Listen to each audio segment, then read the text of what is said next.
Hi there! In today's video, I'll show you how to use reverse wireless charging on your Samsung Galaxy S23.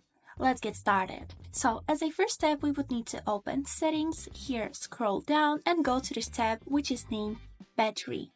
Then we would need to scroll down again and here go to this tab which is named Wireless Power Sharing. Click on it and here is it. As the first thing, we can see here an animation how to use this function, and also we are able to set a battery limit. So as you can see, currently it's at 30%, which means when this phone will reach 30%, it will stop sharing the power. And now let's test it.